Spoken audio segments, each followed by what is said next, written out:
கிறிஸ்துவுக்குள் மிகவும் பிரியமானவர்களே, இயேசு கிறிஸ்துவின் நாமத்தில் உங்கள் யாவரையும் அன்போடு கூட நான் வாழ்த்துகிறேன். இந்த நாளிலும் தேவன் நம்மோடு கூட இடைப்படுகின்ற வார்த்தை சங்கீதம் 16, 8, 9 வசனங்கள். கர்த்தரை எப்பொழுதும் எனக்கு முன்பாக வைத்திருக்கிறேன். அவர் என் வலது பாரிசத்தில் இருக்கிறபடியால் நான் அசைக்கப்படுவதில்லை. ஆகையால் என் இருதயம் பூரித்தது, என் மகிமை களிகூர்ந்தது, என் மாம்சமும் நம்பிக்கையோடே தங்கியிருக்கும். Because I set you, Yahweh, always close to me. My confidence will never be weakened, for I experience your wraparound presence every moment. My heart and soul explode with joy, full of glory. Even my body will rest confident and secure. இந்த வார்த்தையை குறித்து நம்ம இன்றைக்கு தியானிக்க போகிறோம். இங்கே தாவீது சொல்கிறாரு, கர்த்தரை எப்பொழுதும் எனக்கு முன்பாக வைத்திருக்கிறேன். அப்போ அதற்கு என்ன அர்த்தம்னா, ஒரு கான்ஷியஸ் சாய்ஸ் அவர் எடுக்கிறாரு. எப்பொழுதும் என் கர்த்தர் தான் எனக்கு என் மத்தியில, என் வாழ்க்கையின் மத்தியில அவர் இருக்கிறார். அவர மாத்திரம் நான் நம்புவேன். ஏன்னா, அவர் எப்பொழுதுமே அவருடைய பிரசன்ஸ் என்ன சூழ்ந்திருக்கிறது. என்னை சுற்றிலும் இருக்கிறது. என் வலது பக்கத்தில் அவர் இருக்கிறார். அதனால என் வாழ்க்கையில பயங்களுக்கோ, சந்தேகங்களுக்கோ இடமே இல்லை அப்படின்னு சொல்லி தாவீது ஒரு உறுதியான நிலைப்பாட்டிற்குள்ள வந்தத நம்ம பார்க்கிறோம்.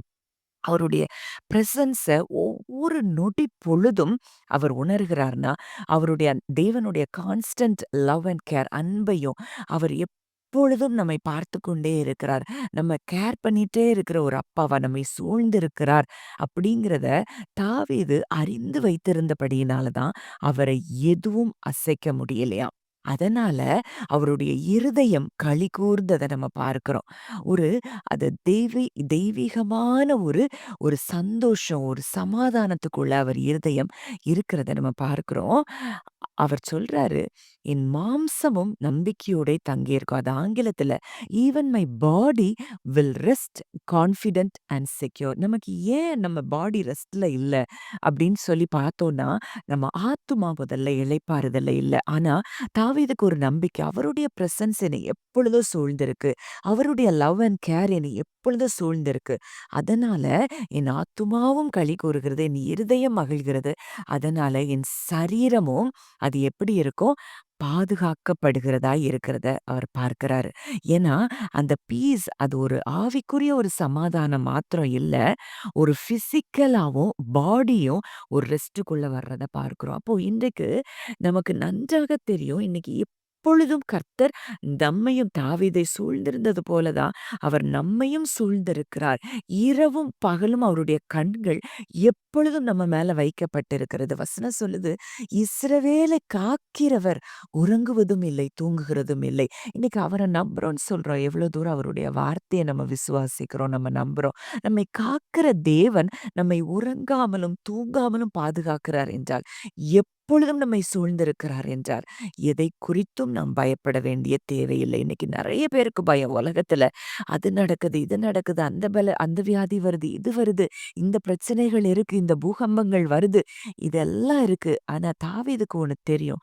என்னை என்னை சூழ்ந்திருக்கிற ஒரு தேவன் இருப்பார் என்றால், அவர் அனுமதி இல்லாம என் வாழ்க்கையில ஒன்றும் நடக்காது. என் தலையில இருக்கிற ஒரு முடி கூட கீழ விழாதுங்கிற ஒரு நம்பிக்கையை தாவீது பெற்றிருந்தார். சங்கீதம் 125, 1, 2ல கூட நம்ம அத தான் பார்க்கிறோம். கர்த்தரை நம்புகிறவர்கள் என்றென்றைக்கும் அசையாமல் நிலைத்திருக்கும் சீயோன் பர்வதத்தைப் போல் இருப்பார்கள். பர்வதங்கள் எருசலேமை சுற்றிலும் இருக்குமா போல் கர்த்தர் இது முதல் என்றென்றைக்கும் தம்முடைய ஜனத்தை சுற்றிலும் இருக்கிறார். அப்போ ஒரு மலை பர்வதங்கள் எருசலேமை சுற்றி எப்படி இருக்குதோ, அதே போல தேவன் கன்மலையாய் நம்மை சூழ்ந்திருக்கிறார் என்றால், என்ன ஆபத்து நமக்கு நேரிட முடியும்? இத நீங்க ஆழமா நீங்க தியானிக்கணும், நீங்க விசுவாசிக்கணும். இன்றைக்கு ஏன் அப்போ அப்படிலாம் இருக்கிறார்ன்னா, ஏன் என் வாழ்க்கையில இது நடந்தது அப்படின்னு சொல்லி யோசிக்கும்போது, பல வேளைகள்ல நம்ம ஸ்பிரிட் ரெல்ம்ல நம்ம நினைவுகளுக்கு நம்ம இடம் கொடுக்கிறோம். உலகத்துல நடக்கிற காரியங்களுக்கு நம்ம மைண்ட்ல இடம் கொடுக்கிறோம். அதனால தான் அப்படிப்பட்ட காரியங்கள் நம்ம வாழ்க்கையில சம்பவிக்கிறத பார்க்கிறோம். ஒருவனுடைய இருதயத்தின் நினைவு எப்படியோ அப்படியே அவன் இருக்கிறான்னு சொல்லி பார்க்கிறோம். அப்போ நம்ம நினைவுகள் அவர் நம்மை சூழ்ந்திருக்கிறதாய் நம்ம நினைவுகள் அதை மாத்திரம் நம்பிக்கொண்டிருக்குமானால், நம்ம வாழ்க்கையில அவர் என்ன நமக்கு வைத்திருக்கிறாரோ அது மாத்திரம் தான் நடக்கும். சகரியா 2:5 நம்ம பார்க்கிறோம். நான் அதற்கு சுற்றிலும் அக்கினி மதிலாய் இருந்து, அதின் நடுவில் மகிமையாக இருப்பேன். அவர் நமக்கு ஒரு ஃபயர்வால் புரொடெக்ஷன நமக்கும், நம்ம வீடுகளை சுற்றிலும், நம்ம குடும்பத்தை சுற்றிலும் அவர் அவர் நமக்கு ஃபயர்வாலா இருக்கிறாருங்கிறத நம்ம பார்த்தோம் அப்படின்னா, நம்ம இமேஜினேஷன்ல அந்த வார்த்தைய அப்படியே நம்ம நம்புனோம்னா, நம்ம வாழ்க்கையில ஒரு நாளும் தீங்கு உள்ளே நுழைய முடியாது. ஏசாயா 52:12 பார்க்கிறோம். கர்த்தர் உங்கள் முன்னே போவார். இஸ்ரவேலின் தேவன் உங்கள் பிறகே உங்களை காக்கிறவராய் இருப்பார்.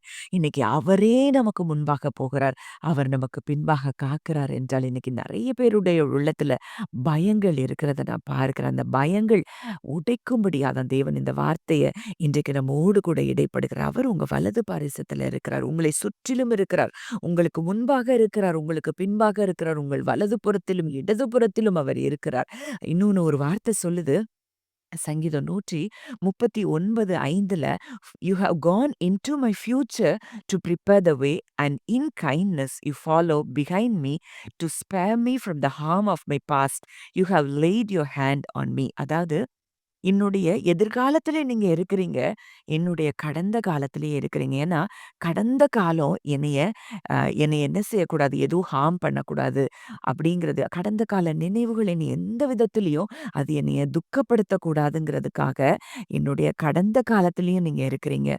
என்னுடைய எதிர்காலத்துக்கும் நீங்க வழிய உண்டு பண்ணிட்டீங்க. அப்படிங்கிறதுனால நான் எதை குறித்தும் பயப்பட தேவையில்லை அப்படின்னு தாவீது அங்கே சொல்றத பார்க்கிறோம். இன்றைக்கு இந்த கான்ஃபிடன்ஸ் நமக்கு இருந்தா, நமக்கு எதிர்காலத்த குறித்து பயம் இருக்காது. கடந்த காலத்த குறித்து பயம் இருக்காது. இந்த ட்ரஸ்ட், இந்த கான்ஃபிடென்ட் ட்ரஸ்ட் நமக்கு இருக்கணும்னு தேவன் விரும்புகிறதை இன்றைக்கு நம்ம பார்க்கிறோம்.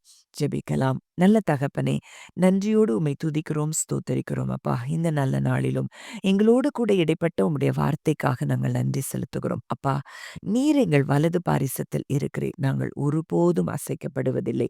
எங்களைச் சுற்றிலும், எங்கள் குடும்பங்களைச் சுற்றிலும், எங்கள் வீடுகளைச் சுற்றிலும், எங்கள் எல்லைகளைச் சுற்றிலும் நீர் அக்கினியாய் இருக்கிறீர் அப்பா. அக்கினி மதிலாய் இருக்கிறீர். கன்மலையைப் போல எங்களை சூழ்ந்திருக்கிறீர் அப்பா. நாங்கள் ஒரு காலும் அசைக்கப்பட மாட்டோம் என்பதை நம்பிக்கையோடு, விசுவாசத்தோடு நாங்கள் அறிக்கையிட்டு உமக்கு நன்றி செலுத்துகிறோம். கேட்ட வார்த்தையின்படி கர்த்தர் ஒவ்வொருவரையும் பலப்படுத்துகிறதற்காக நன்றி செலுத்துகிறோம். இயேசுவின் மூலம் கேட்கிறோம் ஜீவனுள்ள நல்ல பிதாவே. ஆமென்.